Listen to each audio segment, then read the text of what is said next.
We are going to discuss about some examples और ये detail में हम इसका डिस्कशन करेंगे किस तरह से we are going to identify. अब discussing about the first example, so we have this first example right now. सो पहली वाली एग्जांपल को मैं ज़रा यहाँ पे डिटेल में एक्सप्लेन करके बताता हूँ कि फर्स्ट एग्जांपल में हमारे पास यहाँ पे क्या हो रहा है. आप लोग ज़रा इसको रीड करना स्टार्ट करो कि इस वाली फर्स्ट एग्जांपल में आपको यहाँ पे एग्जामिनर क्या कह रहा है, ज़रा चेक करो इसे. So as you are reading this function, आपने यहाँ पे सारी इन्फॉर्मेशन को यहाँ पे रीड करा और आपने प्रॉपर यहाँ पे गो थ्रू वगैरह करा सारे के सारे पार्ट को. और यहाँ पे ना कुछ चीज़ें वगैरह हम निकाल लेते हैं. सबसे पहला काम हम ये कर रहे हैं कि what we are going to do right now for this first part is कि हमने यहाँ पे लिखा. So we have x square, हमारे पास यहाँ पे एक फंक्शन लिखा होता है, इसकी हम डिफरेंशिएशन निकाल लेते हैं. कि सबसे पहले हमारे पास यहाँ पे क्या कह रहा है कि आप इसकी वो निकालो, टर्निंग पॉइंट जरा निकाल के चेक करते हैं कि what is the turning point which is coming right now. तो we are going to figure out the turning point. So I have this graph, हमने यहाँ पे लिखा और हमारे पास यहाँ पे दिया हुआ है f x is equals to x square plus 5x plus को इसकी डिफरेंशिएशन हमने करी, d y upon d x हमने करा. ये हो गया 2x और ये हो गया हमारे पास 5. Now we are going to figure it out. D y upon d x zero हो गया. We will try to figure out the turning point. ये हमने निकाला, यहाँ पे आ गया 2x is equal to -5. So x की value we can easily calculate कि हमारे पास x की वैल्यू क्या आ रही है, -2.5 आ रही है. ये हमारे पास की टर्निंग पॉइंट की x की वैल्यू आ गई. So I know the value of the turning point. हमने वही वाली वैल्यू को यहाँ पे पुट कराया. हमने y की तरफ पुट कराया इक्वेशन के अंदर, जो मेन इक्वेशन की हुई थी. तो -2.5 स्क्वायर, फिर आपके पास 5, -2.5 आपने पुट करी. Can use a calculators to see कि what is the value right now. इसकी एक्चुअल पार्ट की वैल्यू जरा चेक करते जाओ कैलकुलेटर यूज करते हुए कि आपके पास यहाँ पे क्या वैल्यू आ रही है. So I have this equation in front of me. So -2.5 ये कैलकुलेटर में पुट किया हमने. 5 लिखा, -2.5 अगेन लिखा, +2 लिखा. So again easily C, again looking at the value of -4.25. तो हमारे पास y की वैल्यू आ रही है, y is equal to -4.25. So this is my turning point which I am going to show right now. ये हमारे पास आ रहा है, टर्निंग पॉइंट यहाँ पे आ रहा है. और हमने यहाँ पे लिखा कि हमारा टर्निंग पॉइंट आ रहा है -2.5 एंड -4.25. ये हमारा आ गया टर्निंग पॉइंट. मैंने यहाँ पे लिख दिया T और P. This is my turning point. जब आपके पास टर्निंग पॉइंट आ गया ना, अब देखो एक काम आपको ये करना है कि कैलकुलेटर अपने हाथ में रखो और इक्वेशन को जरा टाइप करते रहना, वैल्यूज आपको इनपुट करानी है. अब सबसे फर्स्ट स्टेप ये होगा कि हमने देखा कि यार हमारे पास the value of x is -2.5, right. -2.5 है. अब -2.5 से बड़ी वाली वैल्यू क्या होगी.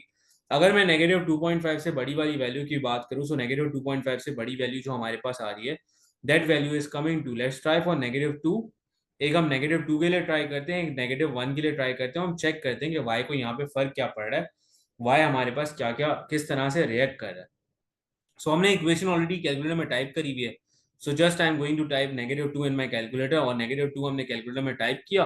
तो -2 टाइप करने से हमारे पास जो y की वैल्यू आ रही है वो आ रही है -4. और एग्जैक्ट सेम वे के अंदर अगर हम यहाँ पे वैल्यूज को और बढ़ाते हैं और -1 की तरफ ले जाते हैं, सो -1 की तरफ we are going to get a value of -2. So as you guys are seeing right now कि हमने यहाँ पे -2 था हमारे पास, -2 इज स्मॉलर देन -1. सही है, -2 छोटा होता है और ये -1. आप देख सकते हो -4 भी यहाँ पे छोटा है एज कम्पेयर टू -2. तो जब मैंने x की वैल्यू को, मैं जैसे ही x की वैल्यू इंक्रीज हुई तो y की वैल्यू भी इंक्रीज हुई. So you are going to say कि ये वाला जो फंक्शन है हमारे पास, आपसे पूछा क्या गया था, आपसे पूछा गया find the range of values of x for which the function is increasing वाला फंक्शन, कब ये फंक्शन इंक्रीजिंग में चेंज हो रहा है. तो आप यहाँ पे सिंपल सी एक वर्डिंग लिखोगे. You are going to write के for x is greater than -2.5, this function is increasing. ये वाला फंक्शन क्या हो रहा है आपके पास, इंक्रीजिंग हो रहा है. ठीक है, क्योंकि ये आगे जैसे ही आप जा रहे हो इस वाले पॉइंट से, अगर ये फंक्शन आपके पास क्या शो कर रहा है कि x की वैल्यू बढ़ा रहे हो तो y की वैल्यू भी आपके पास क्या हो रही है, इंक्रीजिंग हो रही है. अब लेट्स से कि यार यहाँ पे वो वर्डिंग को थोड़ा बहुत चेंज करता, वो कहता find the range of values of x for which the function is decreasing. तो डिक्रीजिंग के लिए क्या होता है हमारे पास, डिक्रीजिंग के लिए आप यहाँ पे लिखते हैं कि for x is lesser than -2.5 this function is decreasing. Simple सा एक माइनर सा ये चेंज हो जाता. सो that is a very simple kind of step. हम 2-3 और एग्जांपल्स को डिस्कस करेंगे डिटेल में और वो भी हम कंप्लीट करेंगे ताकि हमारे पास ये कॉन्सेप्ट क्लियर वे के अंदर प्रॉपर तरीके से हमारे ये कॉन्सेप्ट क्लियर होता चला जाए. Moving forward towards another example. I guess this example is a very simple one. ये भी example आप लोग कर लोगे. So ये वाली एग्जाम्पल भी इजी वे के अंदर हो जाएगी. एक बार और इस एग्जाम्पल को भी देख लेते हैं, then we'll move forward towards the other one. और हमारे पास उसके बाद ये 3 एग्जाम्पल्स हैं जो हमें कंप्लीट करनी है. सो इसके अंदर भी I do the same working. So I have this equation of the curve x square minus 4x+2, ये हमारे पास दे दिया गया. और हमारे पास यहाँ पे बोल दिया गया कि यार dy upon dx turning point पहले हम निकालते हैं. This going to be 2x-4. This will become 0 because turning point पे dy अपॉन dx 0 होता है. सो 2x is equals to 4x की वैल्यू हमारे पास आ गई 4 divide by 2. And that's how I am going to get the value of x is 2. x की value हमारे पास आ गई 2. अब y की वैल्यू के लिए हमने पूरी इक्वेशन के अंदर x की जगह के ऊपर 2 पुट करा दिया. जब हमने यहाँ पे 2 पुट कराया तो हमारे पास यहाँ पे y की वैल्यू आ गई. And that value of y is going to be, हमारे पास हो जाएगी, that is going to be -2. ये हमारे पास आ जाएगी इस तरह से, अगर -2 आ गई. So the coordinates right now coming 2, -2. ये हमारे पास टर्निंग पॉइंट इसके आ गए. टर्निंग पॉइंट के बाद हमने चेक करना स्टार्ट किया कि क्या इफेक्ट हमारे पास पड़ रहा है. सही है. आप देखो, आपने यहाँ पे चेक करना स्टार्ट किया. आप यहाँ पे क्या कर सकते हो, देखो आपको टर्निंग पॉइंट की उसूलन तो जरूरत नहीं है, लेकिन अगर कभी एग्जामिनर कहता है टर्निंग पॉइंट तो पूरा निकाल लेना, वरना एक्स की वैल्यू से कर भी आप इस कंप्लीट पार्ट को कर लोगे आराम से. So first I am going to try the value which are greater than 2. 2 से ग्रेटर मैं एक वैल्यू को 3 ट्राई करता हूँ, एक वैल्यू को मैं 4 ट्राई करता हूँ. एंड आई विल ऑब्जर्व कि यार what are the values of y which I am getting. अगर मैं ये वैल्यूज यहाँ पे पुट कराऊंगा तो मैंने चेक किया कि हमने जैसे ही यहाँ पे 3 इनपुट दिया x की जगह के ऊपर, तो ये हमारे पास आंसर आया -1 का. और जैसे ही मैंने यहाँ पे 4 का इनपुट दिया तो हमारे पास आंसर जो आ रहा है, दैट आंसर इज कमिंग 2. सो आपने देखा कि जैसे जैसे आपके पास x की वैल्यू इंक्रीज हुई, x की वैल्यू जैसे ही आपने इंक्रीज करी तो y की वैल्यू भी इंक्रीज कर दिया आपने. तो आपने ऑब्जर्व ये किया सिंपल सा, जैसे ही आपने 2 से आगे वाली वैल्यूज को लिया तो आप यहाँ पे सिंपल सी बात ये बोलोगे कि for x is greater than 2 this function is increasing. अब मैं डिक्रीजिंग वाली बात भी लिख देता हूं ताकि आपको ना कोई मसला ना रहे.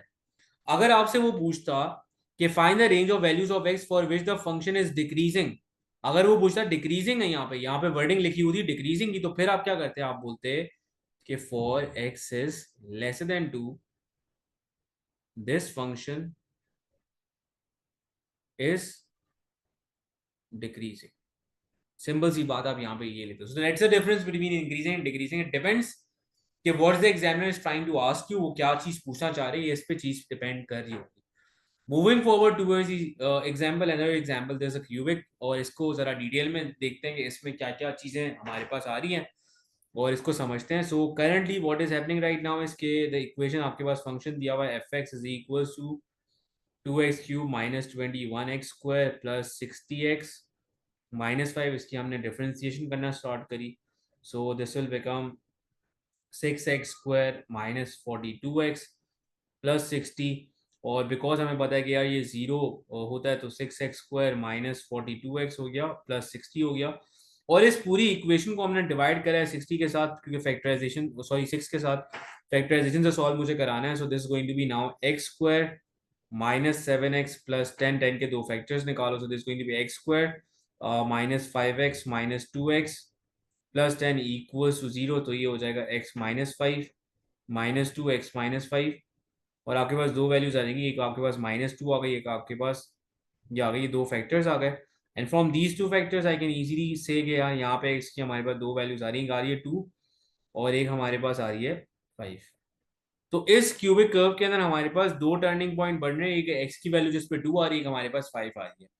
तो ये दो बातें हमारे पास. अब उन्होंने क्या बोला है सवाल के अंदर, find the range of values for x for which the function is increasing function.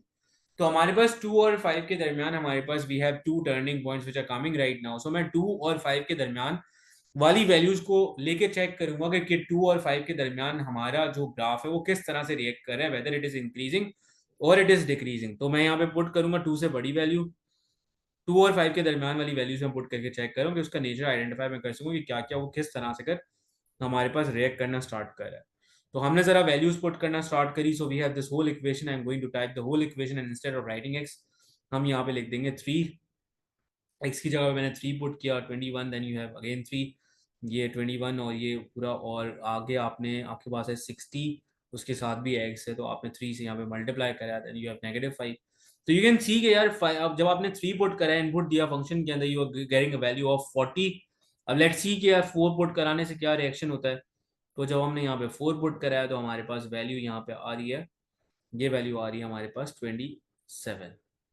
So these are the two values right now which is coming. सही है, ये दो चीजें आ रही हैं। अब इसको मैं ग्राफ के थ्रू भी एक्सप्लेन करूंगा, you don't need to draw the graph, but मैं थोड़ा सा आपको विजुअल्स दिखा के एक्सप्लेन करूंगा कि यहाँ पे क्या क्या चीजें हो रही हैं। हमने देखा कि अगर if I am going to increase the values of X, the values of Y are decreasing right now. So for this particular part from the range of 2 till 5 this graph is a decreasing function. लेकिन उन्होंने decreasing हमसे पूछा नहीं, उन्होंने increasing वाली बात करी है। सही है। अब अगर यहाँ पे पूछता 2 मिनट 2 सेकंड के लिए अज्यूम करो कि यहाँ पे पूछता कि यार डिक्रीजिंग वाला बताओ, तो डिक्रीजिंग वाले के लिए सिंपल सी मैं बात लिख देता कि डिक्रीजिंग वाला फंक्शन हमारे पास क्या होगा। मैं डिक्रीजिंग वाली बात ऊपर लिख रहा हूँ क्योंकि सवाल में पूछी नहीं गई है। सो मैं लिखता कि 2 से लेकर आपके पास 5 के दरमियान this function is a decreasing function. ये मैं बात यहाँ पे लिख देता अगर वो डिक्रीजिंग की बात कर रहा होता तो। लेकिन because were talking about the increasing वाला पार्ट, तो मुझे एक बात तो क्लियर हो गई यहाँ से गए। मुझे एक बात यहाँ से ये क्लियर हो गई कि भाई 2 से लेकर 5 के दरमियान वो डिक्रीजिंग है, तो दैट मीन्स के बिफोर 2 एंड आफ्टर 5। तो मैं यहाँ पे कुछ चीजें लिखूंगा विच इज हाईली इंपॉर्टेंट कि भाई for x is lesser than 2 and x is greater than 5, this function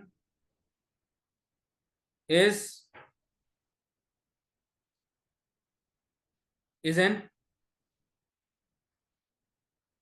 increasing function.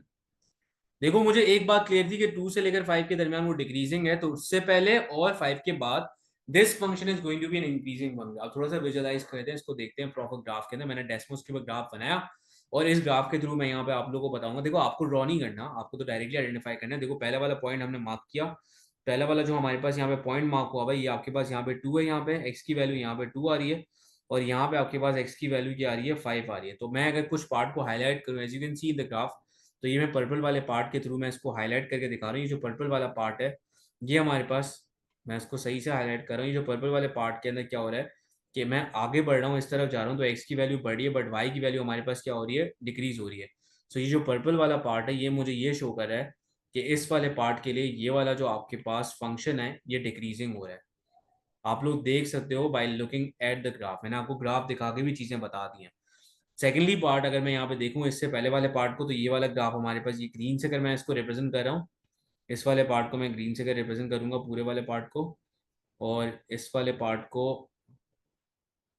Part को मैं रिप्रेजेंट करूंगा, ये पूरा मैंने इसको वो किया, और ये वाले पार्ट को भी ग्रीन से अगर रिप्रेजेंट करूंगा। Now the green colour shows the increasing वाला पार्ट।